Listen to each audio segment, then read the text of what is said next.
Good night to one, good night to all. Ladies and gentlemen, welcome to Maritime Matters. I am your host, Captain Glenn Payne.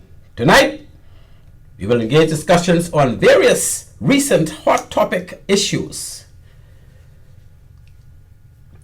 Tonight, we're going to be addressing all the maritime feeds. And tonight, it's going to be very lively, very informative. We are going to discuss topics such as the 23 Cuban migrants that were caught, or should we say rescued, off Key Sal. Well, they were safe.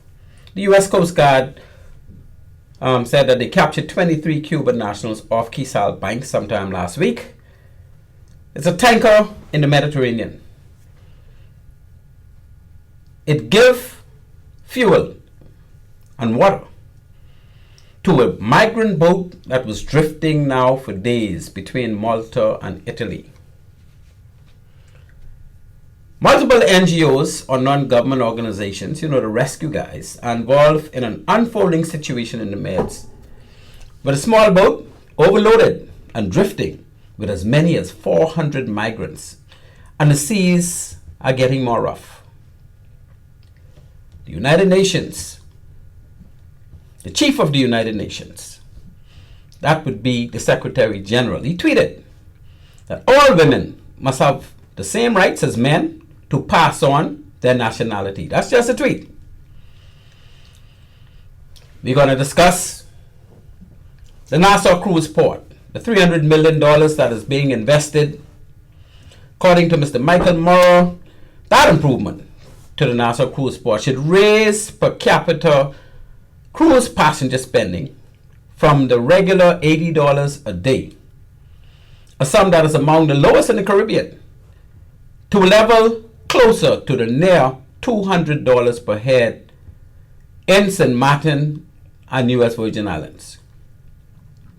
Royal Caribbean, they break their silence on the controversy over the western side of Paradise Island near the lighthouse situation. They assert that this first-in-kind proposal will ensure that economic benefit stays in the Bahamas for generations to come. Of course, the president, managing director of Atlantis, Ms. Audrey Oswald, recently urged resort employees to take a stand to protect their livelihood in relation to the Royal Caribbean International's proposal for $120+ million beach club at the western end of Paradise Island. But the president of the hotel union asserts that Atlantis top management, he said to Ms. Audrey Oswald and the top management team, you lead the way, we will follow. Maybe we will follow. So we can see how that pans out. RCI is about to release the Beach Club environmental report in the upcoming near weeks.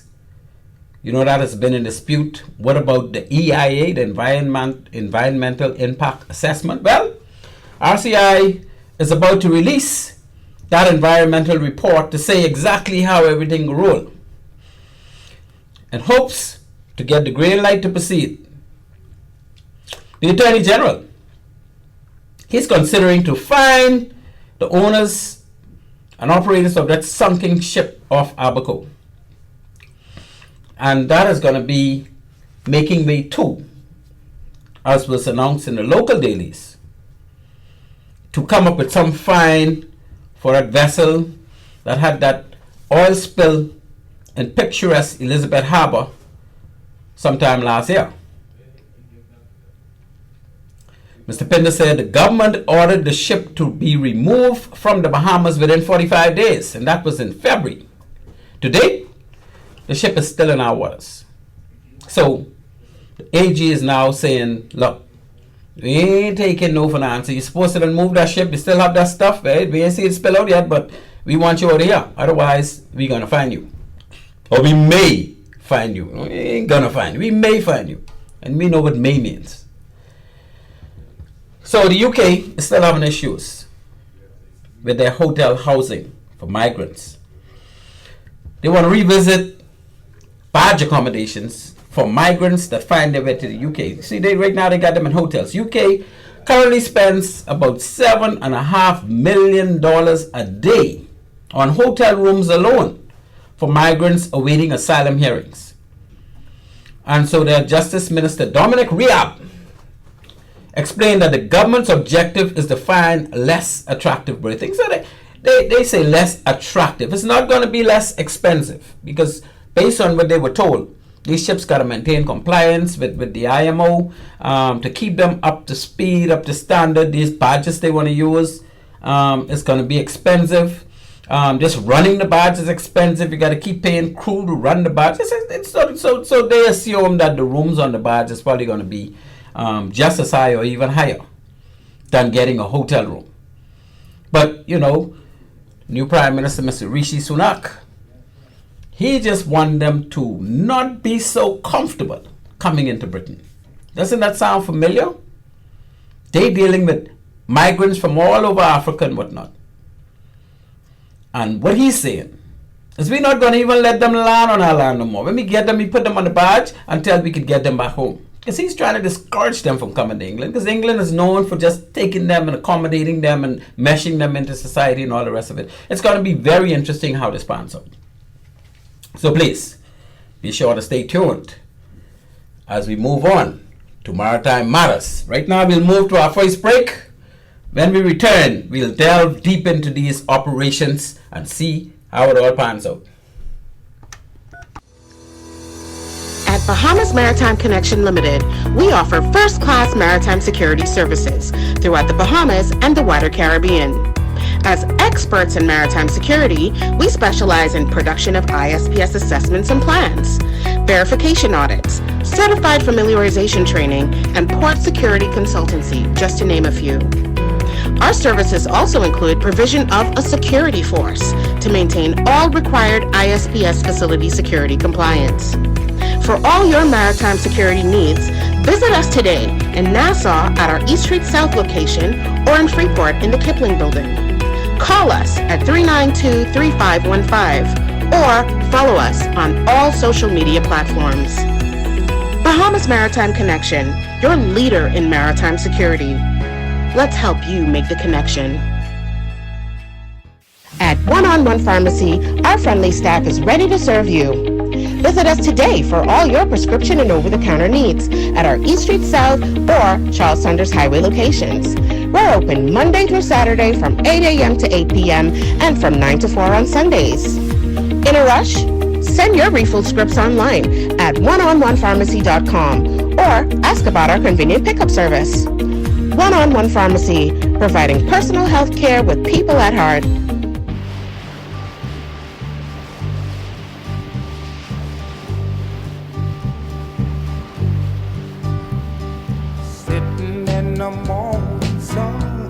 And ladies and gentlemen, welcome back to Maritime Matters. Our sponsors for the night show are One-on-One Pharmacy. Listen, people, you want good treatment when you need medication? You know the deal. My good little cousin Shantia McBride and a lovely team at One-on-One Pharmacy.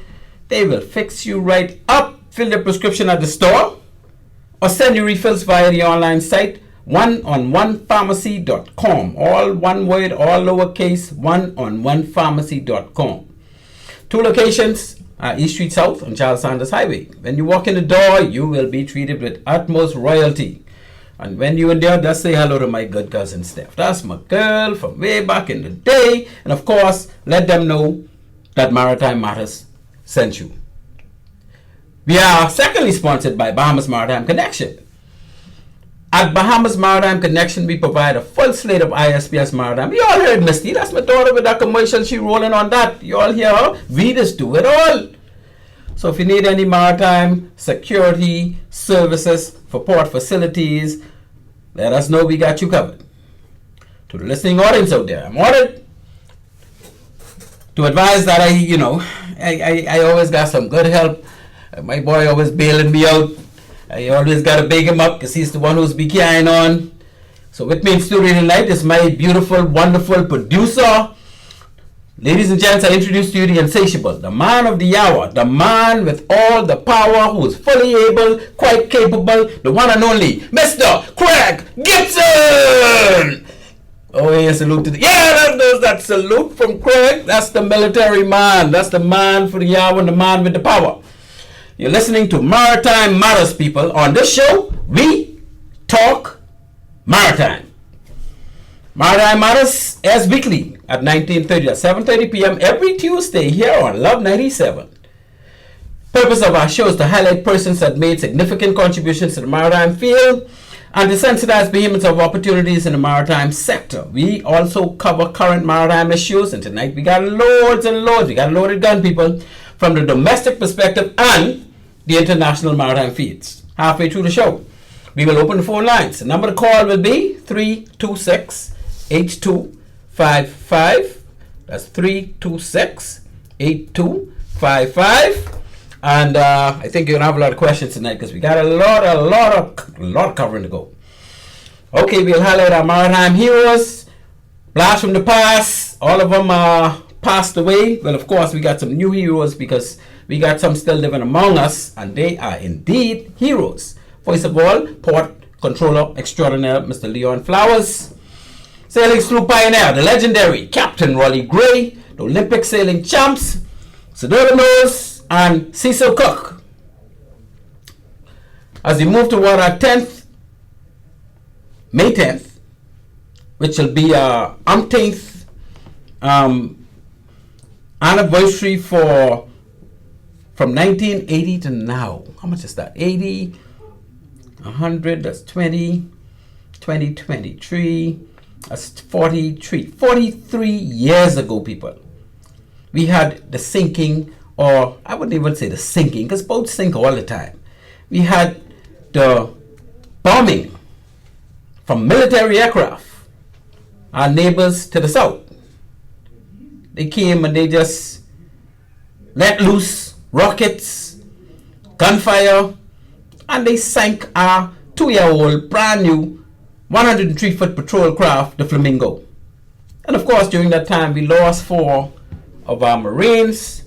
Those 4 being Fenric Starp, Austin Smith, David Tucker, and Edward Williams. And as we always say, we're going to name those roads around the Coralaba roundabout, those same 4 lanes, those 4 roads leading out of that roundabout. Wherever they go to, they're going to take on the names of those 4 men. In the middle of that roundabout, we're going to build a big operation with a replica of the Flamingo. And with all of their names on that replica. And those 4 men faces would be facing the street. We'll bronze them down. We'll put them in bronze because, you know, they are biggest heroes. This country never, ever lost men in peacetime based on a wartime attack. And we need to remember that. This is history. This will never happen again. Never happened before. Nowhere else in the Caribbean. So we need to make sure we give these fellas what they deserve. Again, we've lost 4 men from the 19 who were on board that ship since the sinking. They lived for a couple of years. Wilfred Coolbree Sands, Sub-Lieutenant Wilfred Sands at the time on board that vessel, acting sub-lieutenant, very young. All these men were young. Oscar Dusty Miller, Leopold Kirby, and of course, the most famous of them all, the captain of all captains, Amos Roll. Then we have the 11 that still remain among us today. And when you see them, please, just reach out, give them a hug. Let them know we're here for you. Let them know we appreciate what you guys gone through, and we know you went through something that none of us will ever go through. Nobody in the Caribbean, nobody in the world. I don't even know of a country that had attack, a wartime attack during peacetime. Well, I'm sure there have to be some. But not in this Caribbean, eh? So, we got Anthony Allens, Peterson James, Gregory Curry, Denzel Clark, Trevor Sands, John Wallace, Whitfield Neely, Willard Sanders, Anthony Russell, Eugene Blue Thompson, and Cladwell Farrington. Those are the 11 that remain among us. and I'm sure most of us will know at least one or two of them. And please reach out when you see them. Don't play like you don't see these guys, man. These guys been through a lot. Reach out, hug them, and tell them thank you for what you went through for our country. Now we move to our feeds. And we got a lot of feeds, as you heard earlier. And we're going to just stop and we're going to roll with those feeds. So sometime last week, the U.S. Coast Guard said that they captured 23 Cuban nationals off Quezal Bank.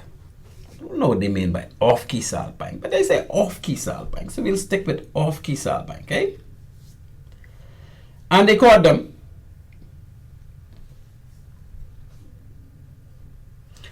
And they later turned them over to the Royal Bahamas Defense Force. Remember, Quezal banks belong to us. So if the Coast Guard say we find them off Quezal within 12 miles, they're in our territorial waters. And we got an arrangement with them where they'll turn them over to us and we'll try and get them back home as we do when we find them on high seas. Eh? So Coast Guard is helping us out. Mind you, they were heading away from the Bahamas because they didn't pass Andros.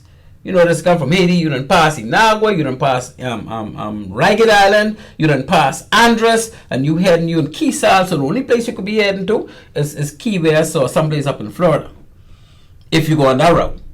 But they were in our waters, they were in our territorial waters as we know it, and we took them from the Coast Guard. So, you know, and we just hope they could catch some more and turn them over to us, because between Quezal and Florida, I can tell you that weather could be really, really nasty sometimes. That's the Santorin Channel. That's Lone Ocean. And it's a high possibility that that ship can tip over and all of them could die, or some of them could die, or all the rest of it. So when you see them, they're already hungry and thirsty because they don't have no water on those boats. They don't drink all the water a long time. They don't have no space for no food. So it's best that the Coast Guard get them out of that humane crisis situation and that life-threatening situation, and turn them over to us if they were in our waters. And that's how we roll with that, eh? We were talking for I think the past 2 weeks about migration in the Mediterranean, and what we got now is migration in the Mediterranean. That continues. And very recently as 2 days ago, you had a tanker but actually you had this makeshift ship. It's pretty big, right? And you could see, the 400 people coming out every crevice of that boat, because it's not a very large boat for 400 people. It's a small boat for 400 people, but they cram them on, and they trying to get them from Libya again. And this one came from a port called Tobruk in Libya. That's Tobruk. Came from Tobruk, and they just headed north. So let's read the feed. Multiple NGOs, that's non-governmental organizations, because it's non-government organizations that seek to rescue, because they know that a lot of migrants trying to escape, and they heard about the horror stories, but the hundreds of them who died, the thousands and probably even millions of them who died in trying to cross the Mediterranean Sea to get out of havoc and into what you call civilized operations up in Europe. So multiple NGOs are involved in an unfolding situation in the Mediterranean, with a small boat overloaded and drifting with as many as 400 migrants caught in rough seas. And it's getting more rough, as they say. They expect it to continue. I think they get up to 5-foot waves now. They expect it to get worse. The groups are reporting that one merchant vessel went to the boat's aid, but the NGO contends they were ordered not to rescue the individual. So you have a merchant ship, which is a tanker in this case, gone to them, and they were told by a particular government, and in this case it was the Maltese government, saying, look, you can't bring them here. Don't you just give them water, give them food, but you can't bring them in here. So what the merchant ship could do? They ain't designed to rescue nobody, and they got money to make. They got to keep going. So they stop and they give them the water and the food. The groups reporting one merchant vessel went to the boats at aid, but the NGO contends they were ordered not to rescue the individuals. They contend that other merchant vessels have passed by the boat in distress while Italy and Malta delay efforts to rescue the individuals. So here this boat is drifting very close to Malta, but being pushed towards Italy by the wave because they're out of fuel. That's why they stopped. They're out of fuel. They didn't make it all the way across, and the captain had come off. The situation began overnight on April 9th. April 9th, 2 days ago. On the night of April, that's just a day and a half, right? When one of the NGOs named Alarm Phone. Now, Alarm Phone is an organization that doesn't have rescue boats. They don't have rescue planes. All Alarm Phone does is receive distress messages. And then they transfer that to who could help. In this case, the NGOs, and mainly in Italy. But of course, you would have them in Malta too, but none of them trying to move to help this boat. So, Alarm Phone said it received a call from the migrants requesting assistance. The monitoring organization reported that the boat had departed Tobruk, Libya, loaded with 400 people, including women and children. Sea Watch International. Sea Watch is another group. What Sea Watch does? Sea Watch has monitoring aircraft, and plus they have some rescue boats that usually operate around the mid-Mediterranean area looking to help people. But I think that boat is probably out of commission or whatever the case was, but Sea Watch wasn't in a position right then to help, right? So when Alarm Phone called in, the monitoring organization reported that the boat departed to Libya with 400 people. Sea Watch International said if it were not for NGOs such as itself forcing state authorities to act. So what Sea Watch does is they kind of put pressure on these governments. Say, look here, your rescue organization need to kick in and try and help these people out here drifting. Because if they die, what y'all gonna say? So what they're saying is they put pressure on those governments to act. Migrant boats such as this would not be rescued if it wasn't for Sea Watch. That's what they're saying. If it wasn't for people like us, man, these countries ain't gonna be checking. So Sea Watch reported that its reconnaissance airplane was able to spot the boat on April 9th. They relayed the position, which was drifting north in the Mediterranean Sea, into the Ionian Sea. I don't know much about the Ionian Sea, but that obviously is the section of the Mediterranean, according to this, between Malta and Italy. Between Malta and Italy, in a shared rescue zone. So both those countries share this area when it comes to rescue requirements or rescue assistance or rescue response. According to the reports, the boat had run out of fuel and the captain had abandoned the vessel. The migrants were reportedly bailing water with buckets from the lower deck. As the day progressed, Alarm Phone, which is the company that only takes the message and passes it on, issued several updates via Twitter saying that the people aboard the boat were panicking. At one point, they said 3 people had jumped into the water, fearing the boat would capsize. In various reports, they said people were unconscious, required medical attention, and were in serious condition. Alarm Phone relayed information from the migrant, which said there were children, a pregnant woman, and a person with a physical disability on board that particular boat. With the boat drifting in the shared area, the NGOs alleged that Malta was waiting as though the vessel would drift toward Italy. Earlier yesterday, Alarm Phone said it had received information from the Italian Coast Guard that it was sending one of its patrol boats. The DCOT, I don't know Italian. I don't want nobody to think I'm trying to cuss, but it's the DCOT, the small boat. They sent in a small Coast Guard cutter. As of late today, the NGO contends that the NGO being Alarm Phone, right? That the Italian vessel has not arrived, leaving the migrants in danger. Weather conditions are reported to be worsening in the area. Sea Watch this morning said the seas were running with waves up to 5 feet. Now, I'm not going to open the phone lines just yet. I get one more story to get out. And I know you all won't contest me on this one, because this one is easy, right? This one is not really maritime, but it was in the feeds, and I just thought, it was in the maritime feeds, and I just thought I'll bring it out because it touches all of us to a grave extent, especially with all this migrant situation going on now. And we had some referendums on this. The head honcho of the United Nations, right? The Secretary General, I don't remember his name. Antonio Guterres. So the Secretary General, Antonio Guterres, has declared all women must have the same rights as men to pass on their nationality. The UN chief made a declaration in a tweet on Tuesday morning. So he just tweeted that. They're saying nothing but the UN came to conclusion on and say it could be like this and all the rest of that. Because again, the UN is only a body made up of all countries that set the rules for countries to adopt, right? They can't make that local law in no country.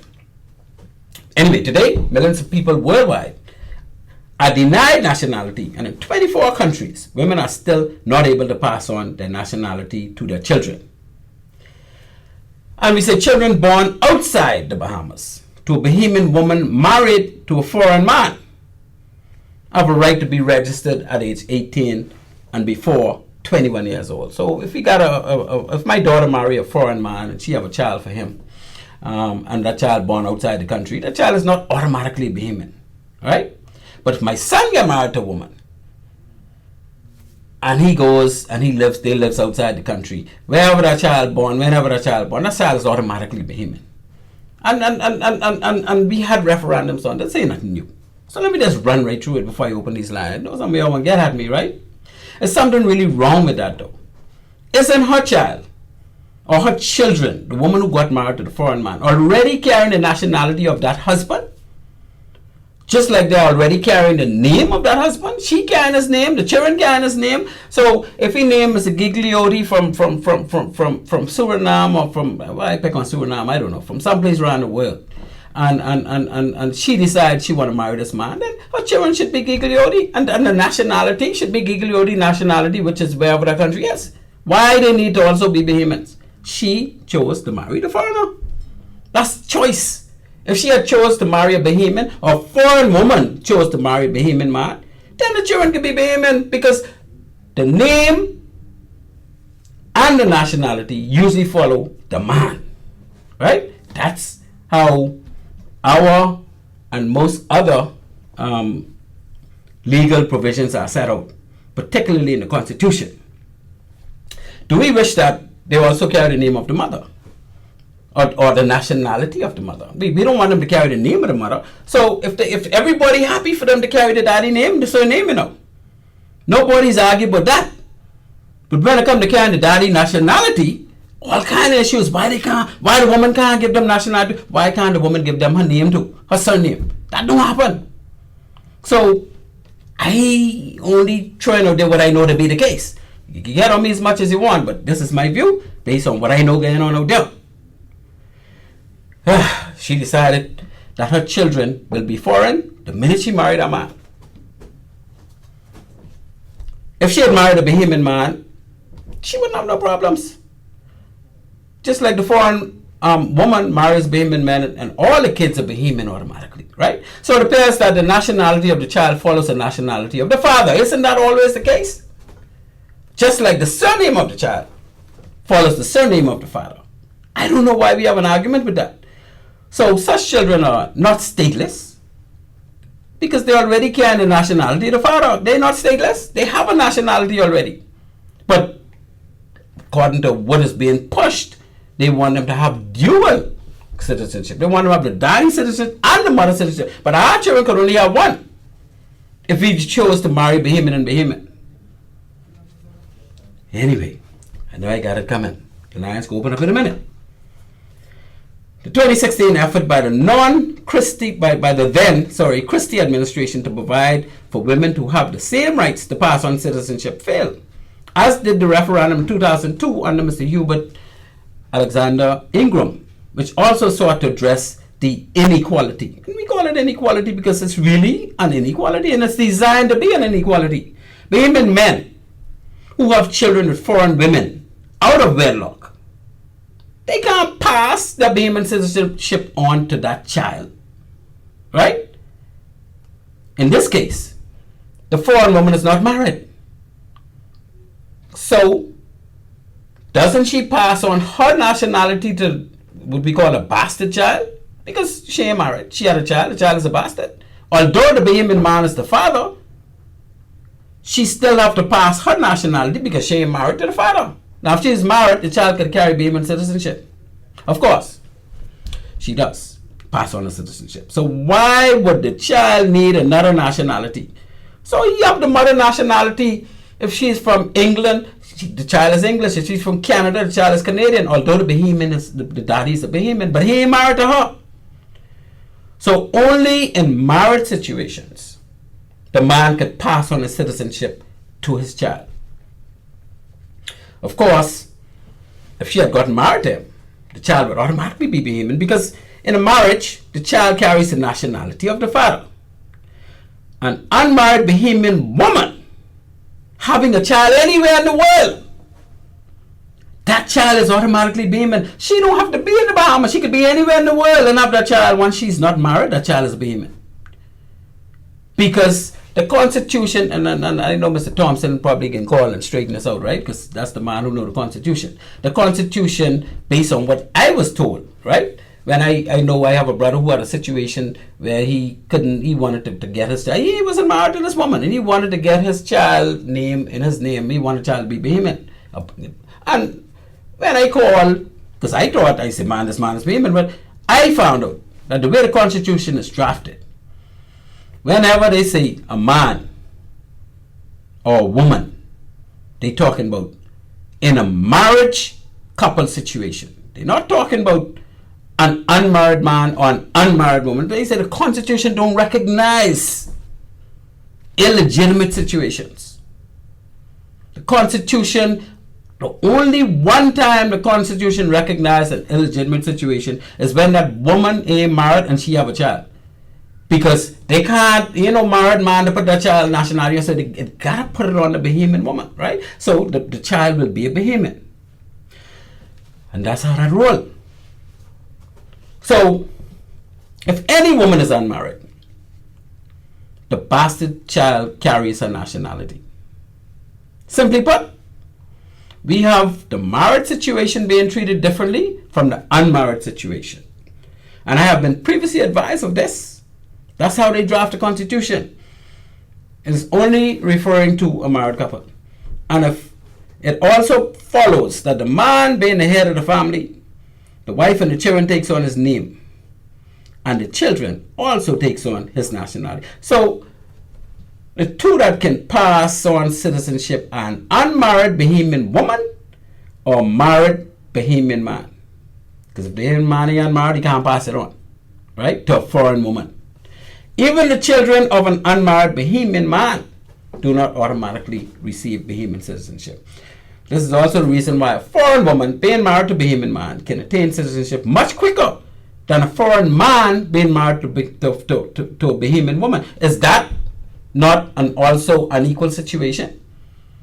If a foreign woman get married to a man, the Bahamian, and she apply for citizenship or for status, she gets that almost immediately. But if a foreign man applies and he marries a Bahamian woman, it takes a longer time. They get to try to figure out, well, okay, why you need to be here to begin with? You marry this woman, take her to your country. But people can make their decisions. But the law is set up in a way that it's more difficult for the man to get that citizenship. So I guess at this point we can open up the lines as we move on to the other matters in our maritime feed. Lines open, producer. Hey, feel free to call 326-8255. 55. You are listening to Maritime Matters on Love 97 FM on a Tuesday night. It's now after 8? It's 8:12, so we got another 50 minutes to go. And we loaded. So we got a line blinking. Good evening, caller. You're on Maritime Matters. Hello. Good evening. Yes, ma'am. Captain Landon, this is Berenice Johnson. I am happy that you have this topic open. Thank you, Miss Johnson. The topic is open, wide, and just for you. Go right ahead. Yes, I do agree that all women are automatically should have their child as a Bahamian.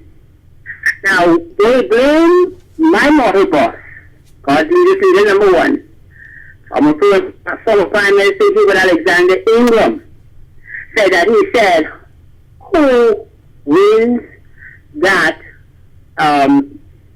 referendum won the election. I remember that. Because it was a no-brainer, just like I quote Miss Alison Mina Gibson saying now. However, there was a vicious woman who called it a sweetheart bill. And that same vicious woman is the one who has maliciously deprived many women and single men of their rights. And they know who she is. Yeah, but Miss Bernice, could that be a sweetheart bill if the sweetheart already given citizenship? Well, the sweetheart is that married woman, right? No, this woman is a married woman, but she is a maliciously vicious. No, what I'm saying is anti-woman. But can we dub it a sweetheart bill if it doesn't affect the sweetheart? The sweetheart could already pass a baby start. This woman did it in 2002. Okay. See, and they are failed to, they failed to back down. See, Berenice Johnson do not back down when it's the truth. It hurts and it heals. Okay? So all women must understand that it was this woman who said she stands up for women's rights. And this is the same woman who has maliciously deprived me because I stand for truth. And truth I shall die for. And this is what is happening at the National Insurance. The same woman and her indoctrinatees. Okay? So I know it shall be corrected under this Philip Bray Davis, the Honorable Philip Bray Davis, King's Counsel, and the Chief Justice. He is right. He's right in law. Yes, ma'am. And the United Nations Secretary General, although I sometimes don't agree with his stance in some instances, right, he's right at this, okay? But we must bring forward to the light who caused this and who is still behind it. She's a shadow dancer and she wants accolades, earthly accolades, and she has done wrong to all women and Bahamian women and Bahamian single fathers.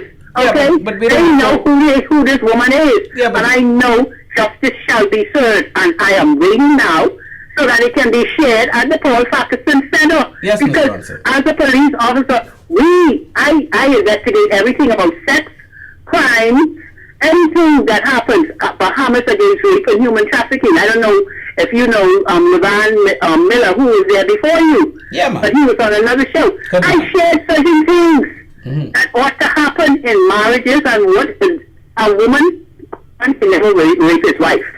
I am the woman and the only one who stood up and done investigations for Bahamas against rape and human trafficking. The monies, the monies that were allotted, okay, international grant, that was misappropriated. My identity was stolen. Okay, and then a member of staff of the United States of America was brutally raped. I was supposed to deal with that. Yes, okay, these women never say, well, okay, where's Berenice Johnson? When the United States of America embassy officials ask, where's Berenice? Oh, she's not available. I'm right here through Hay Street, maliciously deprived by that same woman who has maliciously deprived women of their rights. So, Ms. Johnson, you were saying that... Thank you, and God bless you. Yes, ma'am. You were saying that you agree that no matter what the situation is, any woman should be able to pass on her citizenship, whether she married or not. Yes, because in some instances, and most instances, by your biological design, you are sure that you are the mother. Okay? Indeed. So in that instance, the letter of the law by the Chief Justice stands, and that should be overridden by everything else. Beautiful. Thank you so much for your contribution, Ms. Johnson. Appreciate you. Thank you. Okay, Ms. Johnson is saying that she thinks no matter what the situation is, whether the woman marry a foreign man, or a Bahamian man, or a Timbuktu man, and she and the child have his nationality, the woman should still give him Bahamian citizenship as well. So I leave that right there. That's Ms. Johnson's view, and that's many other people's view. But again, we all got our views on that. And the Constitution have its views. I so wish Mr. Thompson could call and explain from the Constitution perspective why it's set up the way it's set up. Okay, so we have $300 million spent or being spent on the Nassau cruise port. And according to the head honcho, Mr. Michael Morrow, he's saying, look, the port ain't to be a tourism Walmart. You know, so it's absolutely confident that the $300 million transformation will increase visitor spending yields and lure more hotel guests downtown. So we feel like when that finish, more people would be coming downtown from the hotels because that's such an extravagant thing. They want to be a part of that. They want to come here and spend some money, right? The week ahead of us is very much to raise per capita cruise passenger spending from $80 to $200 per head. Now, $80 is the average, the lower end in the Caribbean, how much each cruise passenger spend. But according to Mr. Morrow, after that port is finished, he believes that people will start spending up to $200. That's what? 3/8/24. That's almost 3 times as much. I guess. Why? Because the port. Now, St. Martin and U.S. Virgin Islands, they receive just over $200 per passenger. But we got to remember they're U.S. territories, eh? They're U.S. They don't have their prices almost the same as in Florida. Same thing in Puerto Rico. People from the Eastern Caribbean travel to Puerto Rico to shop just like how we travel to Florida to shop. Because they got way better prices than all the other countries in that area. So when tourists go to those places, they spend more money because it's cheaper. So what we need to do is we need to match the cheapness. And I don't think by developing a port where it was always crowded, they ain't like it bringing no new ships. Those ships was trying to get here from I was working in the port 20-something years ago, right? That ain't gonna cause them to spend no more money, in my opinion. Now that's Mr. Morrow's opinion, right? And he's entitled to his opinion. But I don't think because you made the port far more extravagant, these people could be spending 3 times the amount of money they used to spend. What have this $300 million expansion brought to the table? To influence additional spending of passengers to the tune of, say, $200 a head. Not much. I don't think that's enough. I don't think that's enough. Of course, the port will be fantastically beautiful when it finishes. They add in the amphitheater, the Junkanoo Museum, but you know that is not likely to demand that much extra spending per passenger. A lot of them wouldn't even be interested in going in those two issues. They come off the ship. They to spend money means you gotta come out of that port. If you really want to talk about spending 3 times the amount, what we can do to get them outside of that port to spend, cause them to want to spend money. I suggest that we need to improve the downtown waterfront on the whole. Not just the port. Improve the entire waterfront. How you can improve that? Let's put a pedestrian walk from Arawak Key through downtown all the way to Porter's-Key Dock, where people could actually walk along the water from Arawak Key to Porter's-Key Dock, through downtown, on the outside, around the water, through the Nassau cruise port. Of course, not around the outside, but you got to make provisions for them to walk on the inside and not, being in the protected side of the port. That could be done. That happens in most major harbor cities in the world. You go in Halifax, I see as a fella is go running. You go in London, you could run the Thames River, and you always on the water, right? Well, of course, the Thames River ain't busy like it, but all the passenger ships and cargo ships, but they made it that way. Same thing when you go to Halifax. Most major cities, right? You got a waterfront walk. They make and the only thing you're seeing along them is restaurants and music playing and entertainment. They entertain while they're taking that walk, right? You throw in a large Ferris wheel somewhere along the waterfront, and you don't want it right in the harbor. That big Ferris wheel, like they have the London Eye. Anybody who been to London, you see the London Eye. When that's once you see that, you say, oh, that's the Thames River in London. Or they got something in Singapore called the Singapore Flyer, which is about the same size. But we need one of them big wheels where people go in the cabins and they be spinning while they going up. They could see the whole island of New Providence, and they looking down at that beautiful harbor, Atlantis, the resort on Cable Beach. You could see everything. That's Bahamas. You could see everything, and it's a beautiful spin. And tourists would like to walk to Porter's Key to do that, or walk to Arawaki to do that. Because when they get to Arawaki, then they got a whole new operation going on down there. Or when they get to Porter's Key, they can get their conch salad and their ice cream. So we got to do things to get them outside of the port to spend some money, man. So now you got something to leave the ship for, eh? Even if just to do the pedestrian walk and purchase ice cream or conch salad or coated water. Just to get out there and cost them the one man they run out there the sun hot, they want to spend some money. They may decide now, well, I could walk to Paradise Island. I might say let's walk to Atlantis because it's a beautiful walk. You ain't like worry about all the traffic passing up and down Bay Street and it might get knocked down and all that dirtiness. Because if you ride on the water, we could keep that clean.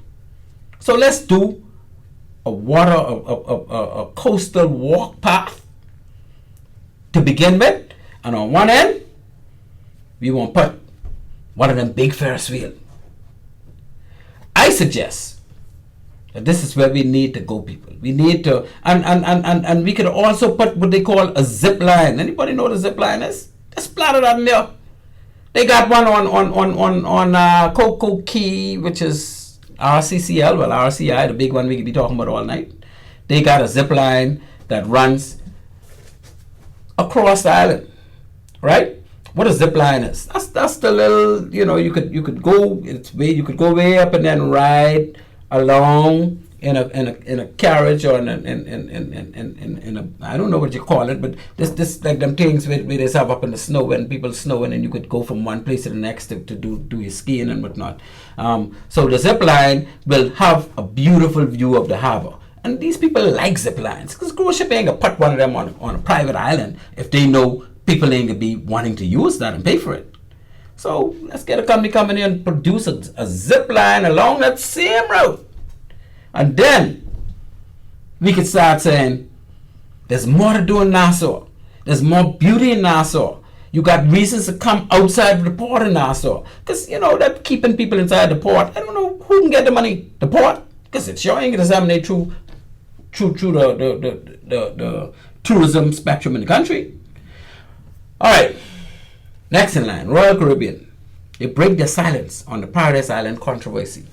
We talked about this thing a little while now.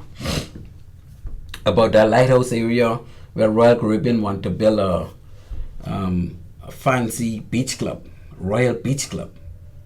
So Royal Caribbean finally break its silence on the controversy surrounding its 100 million, I think it's 120 or something like that, Paradise Island project by asserting the first-in-kind proposal will ensure the economic benefit stays in the Bahamas for generations to come. Boy, that sounds good now. The cruise giant, in a 3-paragraph statement that provided few specifics on its Royal Beach Club ambitions, largely echoed the Davis administration by pointing out the benefits of a revised deal that both have now described as providing greater ownership, entrepreneurial opportunities, and jobs for Bahamians. It did, though, promise to provide details on the project's projected economic and environmental impact in the coming weeks. So they're going to give you an economic projection from their project, an environmental projection from their project. The Royal Beach Club's initial environmental impact assessment, prepared by a company called Island Design, or Islands by Design, suggested that the Western Paradise Island project would be designed to cater to a maximum of 3,500 passengers and 250 staff every day. So they could get up to 3,500 people from the ships. They designed it for that because you can have 250 staff. You know, there's 250 staff working on a beach club. It's a lot of money to make. You need waiters, you need cooks, you need bar people, bartenders.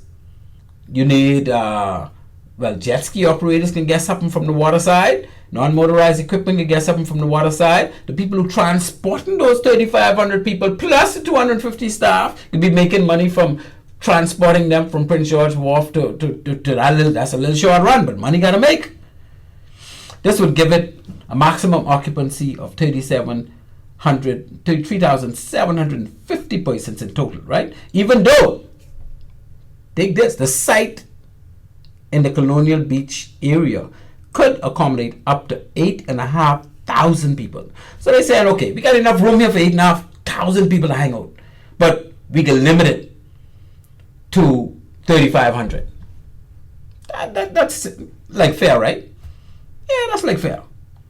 And this will add again to the experience. I wish Carnival could find a spot near downtown now, since they have all these ships coming in here with these thousands and thousands of people, where they could do the same thing.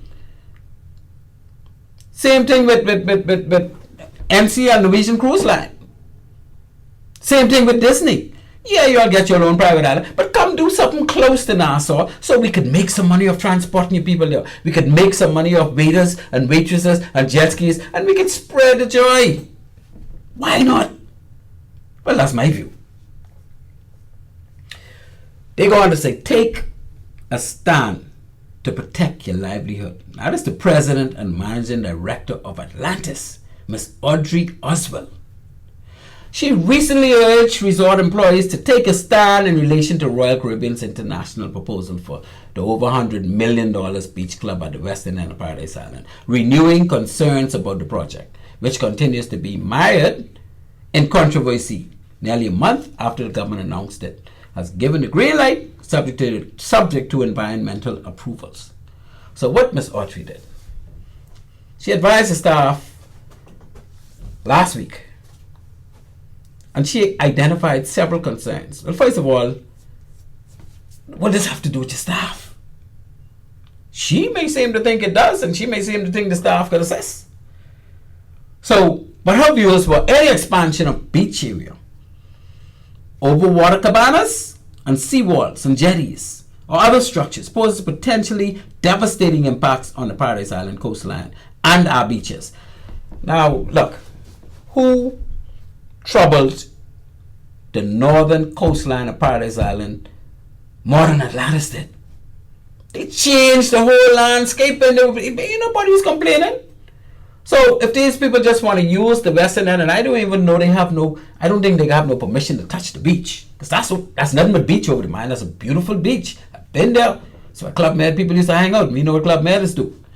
But that's a beautiful beach. I don't see no seawall being built on the beach. I don't see no jetties being thrown out on the beach. But I'm sure Miss Oswald knows what she's talking about. Yeah? So maybe we will get some more details and we'll be able to see what really going on this coastline. Another concern she had was any potential impacts on health of the thriving coral reef at the North Seabed must be carefully studied. What coral reef? What's going to happen to the coral reef? The people who doing snorkeling are going to mess up the coral reef? Boat could be anchoring around there. I mean, what happens at Atlantis now is going to be what happens at this place. So, you're saying that Atlantis shouldn't have nothing going on beyond north of that beach? Because if Atlantis could have it going on, and Bahamas could have it going on, and all these resorts, that little beach having things going on, why can't a clubhouse be built and people be utilizing the beach like everywhere else. And again, there may be some details I don't know, but I can only speak to the way I see it as I know it. Desalination and wastewater treatment plants required to service the project. Plans call for thousands of beachgoers each day, which could potentially threaten the water source for the PI. So desalination is obviously you converting seawater into fresh water. So if you got a beach club going on with 3,500 people, you can need a lot of water. Toilets got to flush, dishes got to wash, glass got to rinse. You can need a lot of water. So a desalination plant is simply what it is. It's a desalination plant. You get salt water all around. So what is wrong with putting a desalination plant there? Why can't Atlantis put a desalination plant? And a wastewater treatment plant. What's wrong with putting a wastewater treatment plant in that area if it's active? Remember, we have a wastewater treatment plant right next to Porter's Key. And you know every time we head to Porter's Key, we smell it. And we know that sometimes the councils get poisoned. But that's an old one. You got to remember that RCI, or Royal Caribbean Cruise Line, the Royal Caribbean International,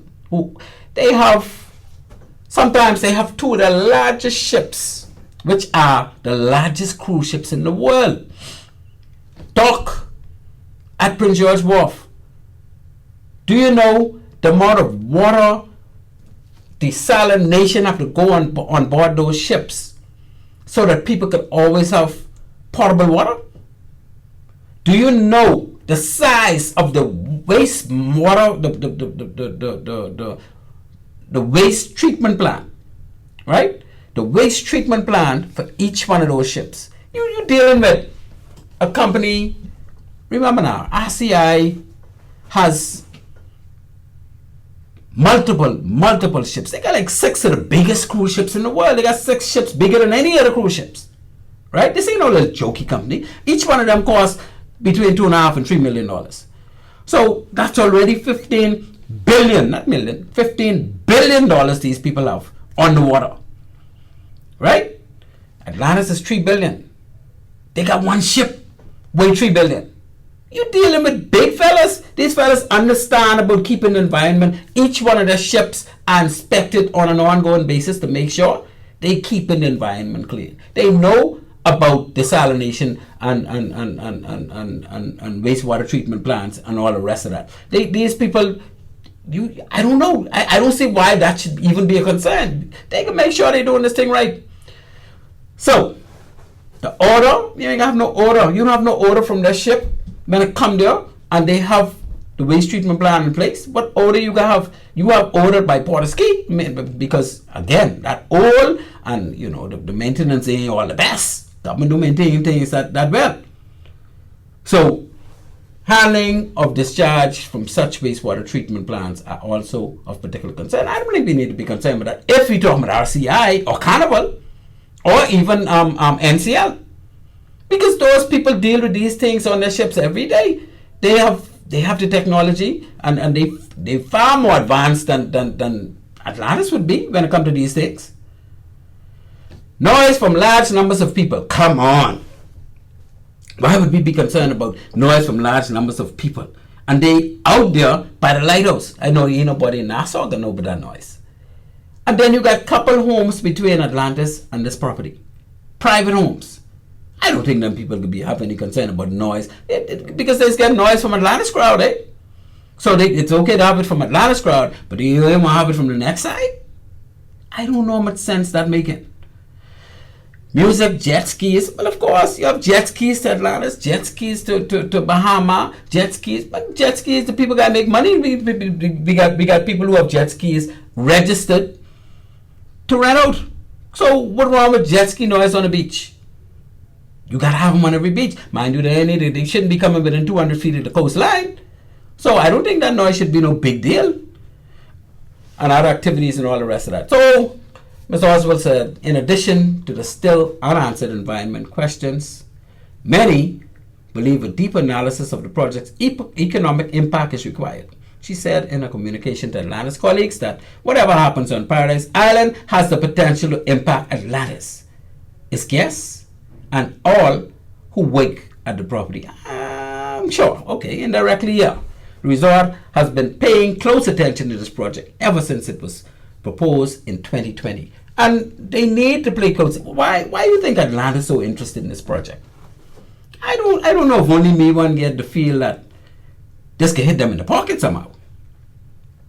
Because those cruise ships send hundreds of people, thousands of people on an ongoing basis to Atlanta to do the day away. They go there and they get a pass for one day to utilize the amenities in Atlanta. They spending money. Because when you get that pass, you're paying for that, and every time you want to drink, you get paid for that too. Every time you want, so if RCI, which is probably the biggest, they got the biggest ships coming to the port. Carnival may have more ships though, but if RCI have their own little operation where they're going to be sending people for beach experience, then much of them people won't go to Atlanta. It's no more for beach experience, because they got it right across the way, and they could be advertising that on the ship like mad.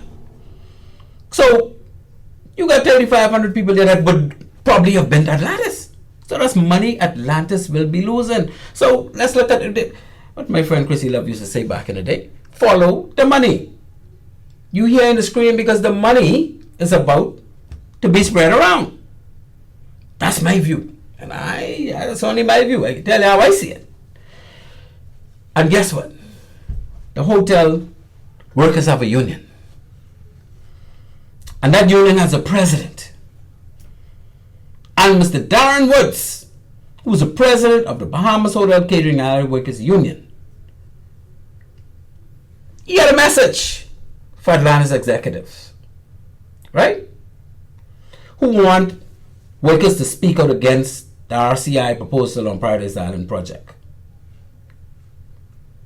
He said to them, put your placards on and you go do what you are telling us to do.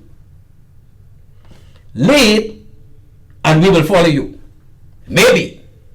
So what Mr. Wood said? Mr. Wood said, look, you asking us to go protest and thing against this RCI. No, you show us, you go the face. And then we might come behind you. But don't send us out there. So Wood's comment came after Atlanta's president and managing director Audrey Oswald urged staff in a letter to speak out and make their voices heard on the project. It has been approved subject to environmental approvals. Mr. Wood said workers need to know the facts. Before opposing the deal, first and foremost, I have to understand the reasoning behind it. Not because you tell me I must take a stand, I must go and take a stand. Because the problem is, you find that people, what they're trying to do is get other people to fight their battle for them. That's some serious stuff, eh? I tell you, follow the money. You have to first tell me what it is. How is it advantageous for us as Bahamians? How is it disadvantageous for us as Bahamians? So you tell us how is advantageous, and then you tell us how is disadvantageous. This is what Mr. Wood is putting back to Ms. Audrey. Don't just send us out there. Tell us the pros and the cons. Not because it affects you as an individual. Even when we call our members to do some stuff, we have to explain to them how it is going to impact them. Not just you. Well, of course, if we follow the money, we realize that some of the profits will be getting chopped down. Who wants the profits chopped down? They supposed to fight, but now you want to get your staff to fight for you. Oh, come on. Mr. Woods ain't for that, right? So RCI response. Ladies and gentlemen, you are listening to Maritime Matters. We got a long way to go. Whole 20 minutes. Boy, but be loaded. And I can keep rolling. If you want to know this discussion, 326-8255. You could give us a call, 326-8255. And if you just want to say hello to me, you could do that. I say, boy, you're rolling. Anyway, everything cool. I only call to say hello. I have you that. At least I know somebody there, eh? So RCI They're about to release the Beach Club environmental report in coming weeks. But there was a report already released, Should we talk about that one? Yeah, let's talk about that one. You got a little bit of time. Let's see what we can do with this. Royal Caribbean International is working on an innovative and industry-leading environmental report on its Royal Beach Club that it hopes will be up to snuff to get the full green light on the project, the company said in a press statement. RCI said it will share details of economic benefits of the beach club and the environmental impact of the project. The first in kind it's a public-private partnership. Is it really a public-private partnership? I thought it was this. Okay, so the government owned the land. But they're leasing that. But anyway, they call it a public-private partnership. That looks good. It's designed to ensure that the economic benefit stays in the Bahamas for generations to come. Though equity opportunities, new business development, jobs, tourism growth, and new tourism levy to improve other products around the Bahamas. You can imagine, listen to what's going on now. Inside the port, most of the money making inside the port, you know where they're going? They're going to Global Port Holdings. Who's Global Port Holdings? They're the people who basically own Nassau Cruise Port. They leasing out the land, but the profits going to them and they ain't staying with us. Yes, we got to make a lot of money because we could be selling stuff and we hope that we'll make enough money to pay the rent and have some money left over for to do what we have to do, right? But as far as the money being made from those ships being there and you know what they're doing, you got to pay a couple of dollars for every passenger. If you're a ferry boat, and you're operating from Prince George Wharf now, or used to operate from there, still operating from there, taking passengers from Nassau to Paradise Island.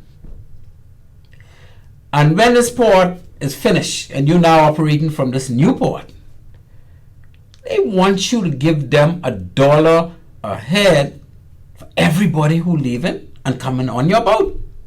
You ain't doing that free no more. So if you're charging $5 a head, your bill can go up to $6 a head, right? Anyway, that's what I'm being told. And I can't tell you it's fair because these fellas ain't had to pay that before. But that money, of course, going to Global Port Holdings. That ain't going to the Bahamas government. That ain't going to the Wakers. Who got all the preferred shares? Anyway. We are progressing through the government's stringent environmental process, and in the upcoming review, Bahamians will have the opportunity to see our innovative industry-leading plans. So, RCI will be making money out of those 3,500 passengers. But we got a lot of Bahamians who could be making money too, because they could be waking those passengers. They could be getting tips. Jet ski fellas going to be making money. The water sport people could be making money. The divers who taking them out snorkeling. People who picking them up. People pick them up from there and carry them on scuba dive tours. All kind of people could be making money from that project. I tell you, the transporting of the people, whoever dealing with those, they got to be making money. Everybody be making their share. Not just RCI. And I think we get more money from the disseminating to Bahamians from that project than inside the port we would get. That's my view, and I could be dead wrong. But boy, I think two of them is good for us because we getting gravy from all. Yeah, bring them on. I want Carnival to do something similar. Come on, Carnival, catch up, man. Don't let RCI leave you behind too far. Same thing with NCL. All y'all got to catch up with this operation because money got to make, and when y'all make money, we make money. That's how I go. Atlantis, I want y'all to keep doing well. Bahamas, come on, man, keep it rolling. Because if y'all fail, we fail. It hurt all us. But we didn't want you to be stopping our operations that can help us too. So, that's how we rolling with that one, right? There has been opposition to this project in two fronts. A Bahamian was in the process of getting approval to build a beach club. We all know Toby Smith. Toby was the one who was trying to get, I think he basically was almost there as far as getting some 5 acres of property in that area. And he may still get it, I don't know. But as it stands now, that's up in the air. So that's one of the opposition or disputes about this whole project, eh? And then, of course, you heard Atlantis has a dispute because, I think it's really because they'll be losing some money if this come off. And nobody won't be losing that kind of money. They make a lot of money, but a lot of other cruise ships could be there who ain't gonna be using this area. And plenty of people off that ship. You gotta remember, sometimes they have one ship coming here with some 6,000 passengers. Only 3,500 getting over there. And you could always have people who want to gamble. Them said getting Atlantis because ain't no casino could be over there. Right? You could always have some who want water slides and things like that. Man, I can't really think about water slides. Boy, because on their private island they got everything there. But we'll have to wait and see. So that's how that one go. We wait for the EIA and see, but the assessment completed in December 2020. Mind you, they had an EIA in 2020. And this is what everybody's asking for. But apparently they have to upgrade that. But even that one, that was done by Islands by Design, a coastal and marine engineering, environmental consulting and project management firm. A Bahamian firm did the EIA. And one of the things they said is, while the site at the western end of Paradise Island will experience an insignificant loss of vegetation. In other words, ain't much vegetation still for us to really be hitting our head over the kind of vegetation they have. If they haven't, they ain't got much. But it will be insignificant because we can replace some of that with some, some vegetation. They can build the place up. Implementation of mitigation techniques such as native landscaping and a close construction footprint shall lessen overall impact. So they said it will be negligible. The replacement of some of that vegetation, and I can tell you, that side of Paradise Island have plenty rock. I mean, hard rock. And right there where the area where I think they could do the landing, that's where years ago, when the dynamite come in the country, they had a hut right there for the dynamite because they didn't want it in Nassau. So they just put it on that side of Paradise Island where nobody's living. It was Hog Island then, and they had no big resorts. But that's where they used to keep the dynamite, eh? But those were the days back in the day. More dynamite there. We ain't gonna remember that no more.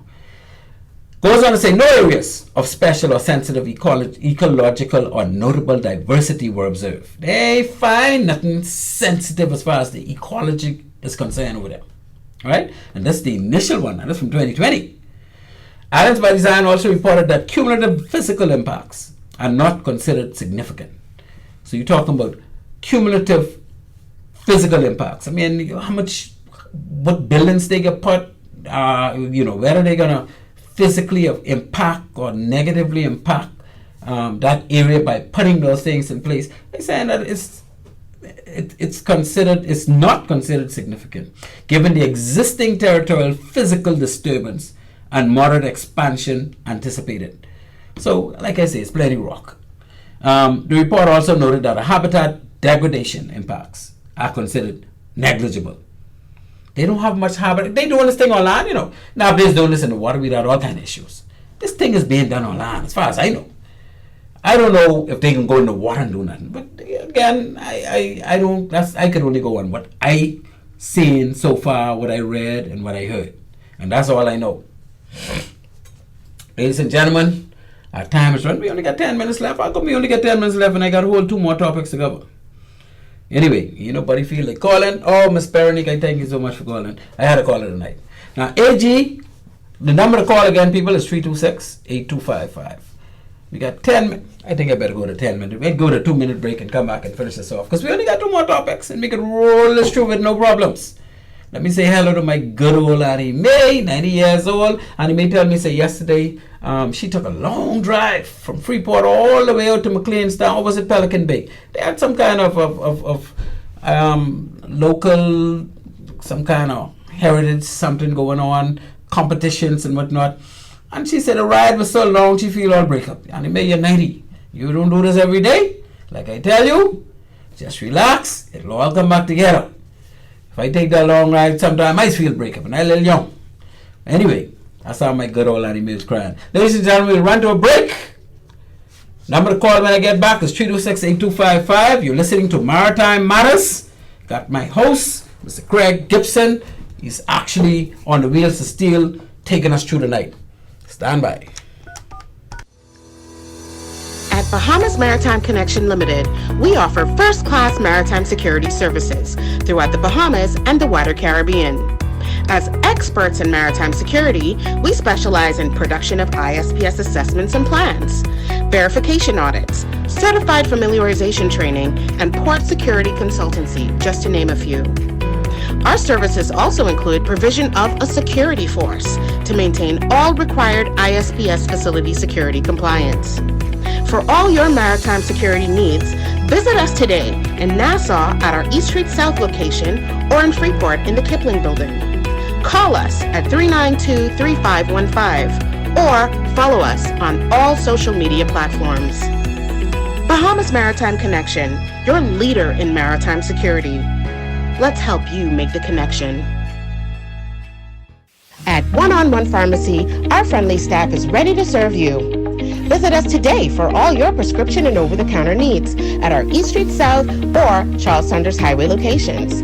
We're open Monday through Saturday from 8 a.m. to 8 p.m. and from 9 to 4 on Sundays. In a rush? Send your refill scripts online at oneononepharmacy.com or ask about our convenient pickup service. One-on-One Pharmacy, providing personal health care with people at heart.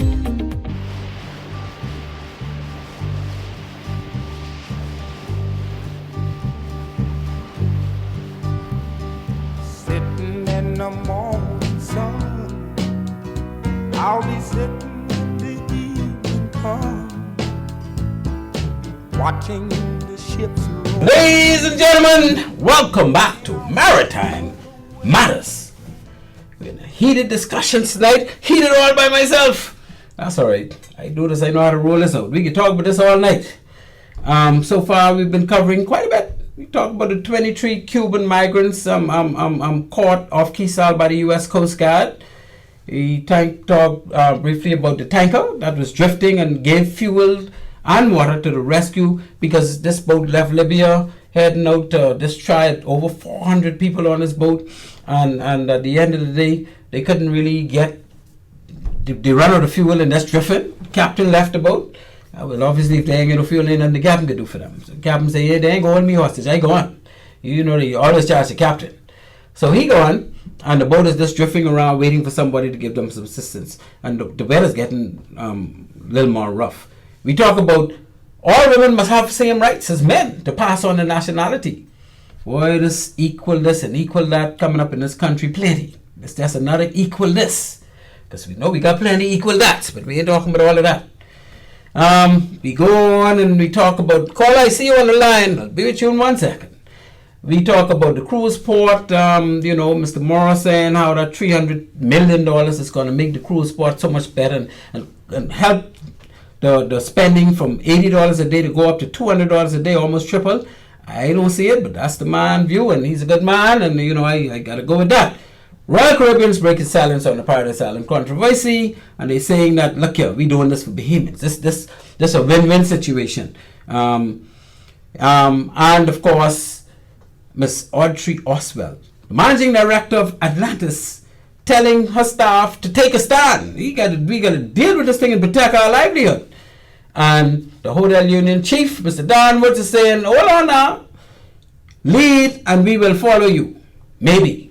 In other words, you all go down with your black ass, show us how to do it, and then we might come along. Then RCI talk about how that, the environmental report coming up soon, and they talk about the previous environmental report. And now I go to my caller. Caller, you're live on Maritime Matters. Good night to you, and thank you so much for calling. Good night, Captain Brain. Captain Brain! Boy, you've been missing in action for a while. I almost missed the show, man. I just got home. Oh, man, you've been missing a lot of information, my brother. What say you, man? I can wait and see what you got to say. I told you what the topics were. Well, I have to weigh in on a few of these topics because I think they're very timely, and you couldn't have chosen a better show. I think you probably gonna need a few of these shows to cover all the information in these topics. Well, I learned from my boy Marlon Johnson. And the Marlon Johnsons, they keep it live. So I can be bringing all the feeds, whatever come up in the past week, live. So this could be coming up, my brother. This is what we're gonna be talking about. What you say? Indeed. Now I wanna weigh in on the RCL their project on the western end of Paradise Island. Yeah, the Royal Beach Club. Yeah. Mhm. I personally, to be honest, right? Any sensible, I mean, you ride down Bay Street every day. What this project is you creating really and truly a destination within a destination. The Nassau is the destination. And we have spent a lot of money renovating the port. We have spent a lot of money and a lot of time looking at how we're going to improve Bay Street. And so the whole intent of all this here, we've been hearing for years about improving the downtown experience. The whole intent is to get the folks off the ship. And we know that the spend on cruise passengers, they average $60-ish, $100, whatever. But now, if you look, anybody who go downtown nowadays, that is slowly changing, because I can tell you, when those cruise passengers come off that ship, they parade straight down to either the Junkanoo Beach. During that parade, they pass the straw market, they pass several T-shirts outlets, they pass jewelry stores, perfume stores, the like, and there may be some residual spend along the way en route to the fish fry and all that stuff. Then there's this whole proliferation of these new four-wheelers that they rent, and they go all over the place, and they end up on Potterski Dock, some of them, and the like. Then a huge amount of them end up in tours where they end up on Paradise Island. They want to see this dream vacation spot called Atlantis, and they end up there. But now, if you create a private island where you have a lot of them participate in the water sport activity. They go to Cabbage Beach and end up renting jet skis. So there's spend all around, right? But when you take the tourists, you come to the destination. The destination is Nassau, and then you take them in a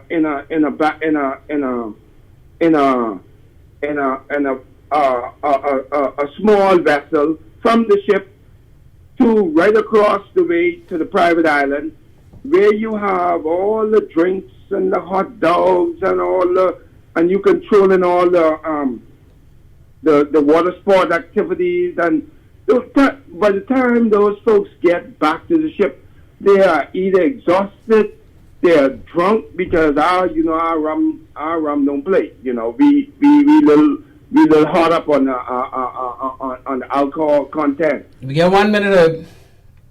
Go ahead. You get 1 minute.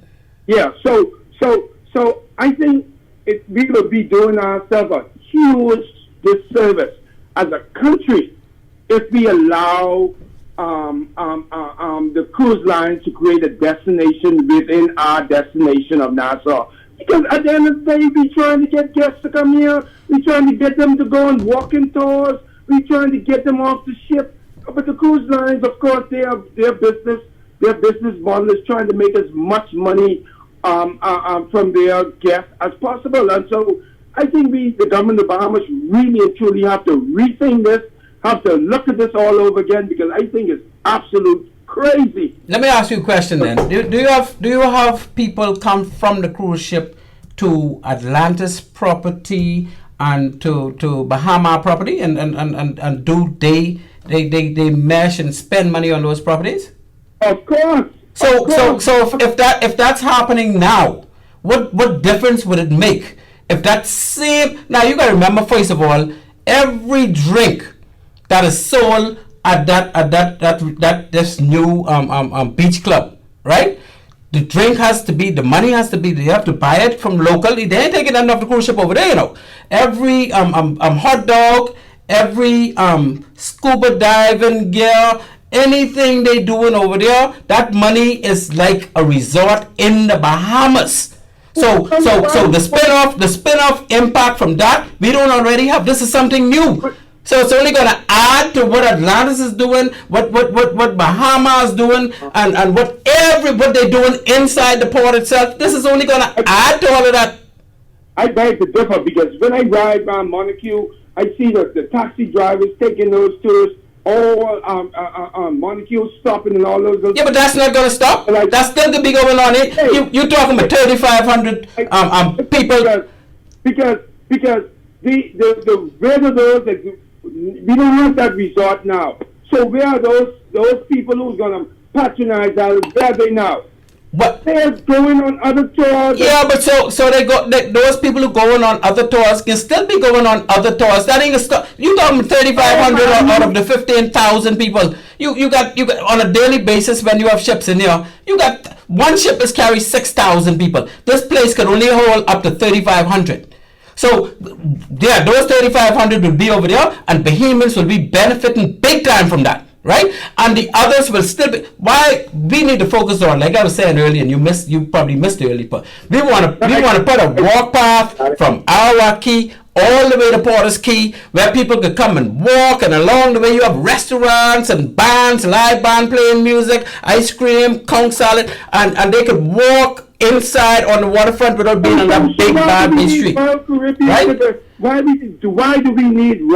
So what is the takeaway for Royal Caribbean? It's just an additional. What is that investment all about? It's additional investment. First of all, the government is going to be making money from that investment is about creating additional revenue for Royal Caribbean. It's not. No, Bahamians. Well, that's okay. It's okay for Atlantis to put that there, right? But it ain't okay for Royal Caribbean to put that there. Suppose Atlantis decided they wanted to lease that property and do that. No, hold on. What's the difference? I'm not even including Atlantis in this conversation. I mentioned all the residual spend along the way. I mentioned Montague. I mentioned Porter's Key Dock. But that will still be going on. This project can't. Okay, suppose the new port wanted to expand and go over there and make that part of the new port as well. Would you have an objection?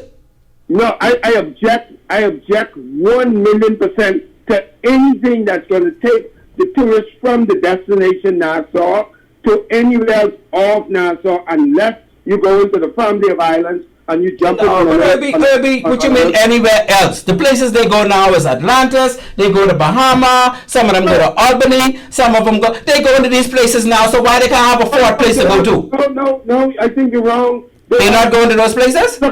If you look at how the schooner rentals are no, they do that also, but that don't stop them from going to Atlantis. That don't stop them from going to Bahamas. They still rent scooters.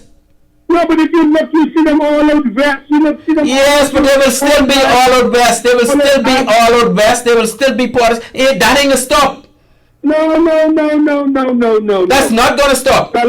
Let's invest. If you want to invest $250 million or $300 million, whatever the figure is, on a facility, let's invest it in the destination of Nassau. Let's ask them to let's tear down them old buildings to the east there that's virtually I saw, and let's get some green spaces in place. Let's put some amenities in there on Nassau, not yes, we're gonna do them on Nassau also, but that we don't want the cruise ship to do that for downtown. We don't want the cruise ship put a walk path from our Key to Porter's Key. We don't want the cruise ship putting a Ferris wheel like a London Eye or a Singapore Flyer. We don't want the cruise ship to put in the zip line, because if they do that, then we can say they can do far. You're making it seem like the cruise ship is doing something that develop the port of Nassau. No, I'm saying they're doing something that will create more work for Bahamians, more money for Bahamians, and all the rest of it. That's what I have a problem with. I have a problem with creating more work for Bahamians. My problem is I want Bahamians to be. I want you to create opportunities for Bahamians. Yeah, but ain't nobody stopping you or anybody else from creating opportunities for Bahamians. But that's a different topic. That ain't a job of the cruise ship owners. What people do you think going to benefit from the how much vendors you think going to end up on the western end of Paradise Island? Plenty on the western end of Paradise. What vendors are you talking about? Yeah, but you saying the cruise ship creating more work for Bahamians? The workers, the bartenders, the dishwashers, the waiters, the cleaners, the gardeners. Many people have money to make over there. Therein lies the problem. Oh, that's a problem. Therein lies the problem. Yes, that's a major problem for me, because at the end of the day, we ought to be creating opportunities for Bahamians to own their own businesses. So what opportunities is Atlantis creating? What opportunities is Atlantis creating for Bahamians to make own their own businesses as long as they were here? Man, come on, man, you gotta be fair. No. You keep saying Atlanta. I'm not talking about Atlanta. Yeah, but this place, this entity is a cruise ship. There's a cruise ship owners, right? That has money invested all over our country on different islands. And they now want to invest some more money and bring some more jobs, and so they're no different from any other foreign entity. Look at Global Port Holdings. All the money of the port coming out and going to them, right? Captain Dan, do you have a problem with the cruise line investing in a program to create entrepreneurship for local Bahamians to become business owners in the destination of Nassau? Well, by putting a project, did they come in? Because if you get the contract to carry people, to transport people from Prince George Wharf, because the cruise ships can't do it, from Prince George Wharf to that western end of Paradise Island, that they created something for you to make some money. If you could sell drinks, if you could sell hot sauce, you could make hot sauce and they're using that over there. That's opportunity. There's opportunities all around. I'm Captain Bay. We thinking too small. Well, that's you thinking small. But I know before you jump on these people who trying to bring this new project, try and tell me some entity that you know of that in the past made opportunity for Bahamian to be entrepreneurs. You tell me first. You can't just jump on them and pass on everybody else. I'm not talking about. I'm talking about creating. I'm talking about creating in the destination of Nassau. Yeah, but that ain't a job to create. That's what our job is. That's what the government job is. Why are you trying to get these people to be responsible? To be responsible for what me, you, and the government supposed to be doing? When you know, I never could use a row, but you could allow me, right? All the time. I'm saying, Glenn, is that we have to stop thinking about just being the waiters and the gardeners and the bartenders. We gotta be the owners. I mean, why is it that we can't put the same effort into building projects along Bay Street and creating for Bahamians allow we own these buildings and the like who have not upkeep them. We have to agree to disagree, because right now, and then some of them, why we can't say, well, okay, you have neglected your responsibility to maintain NASA, so we give you X, Y, Z. Irby, that's a different show, and I promise you we can talk about that. I promise you we can talk about that next show. But right now, we're 10 minutes over, and I am getting the light to say I can get the red light. I don't want to cut you off, so I have to tell you we got to agree to disagree and take this up next show. For allowing me to make my contribution. Thank you, sir. This must continue. Indeed. Well, there you go. Get us early next week. Yes, sir. Take care. Yeah, that's my good friend Ruby, the caller. Ladies and gentlemen, as you can see, we are flash out of time. My good producer allowed me to go, boy, you'll be in our lucky US. So, without any further ado, I'd like to say thank you to my sponsors, Bahamas Maritime Connection and One-on-One Pharmacy. And we are fresh out of time as usual. We always running out of time. So, with that, I say Maritime Matters out.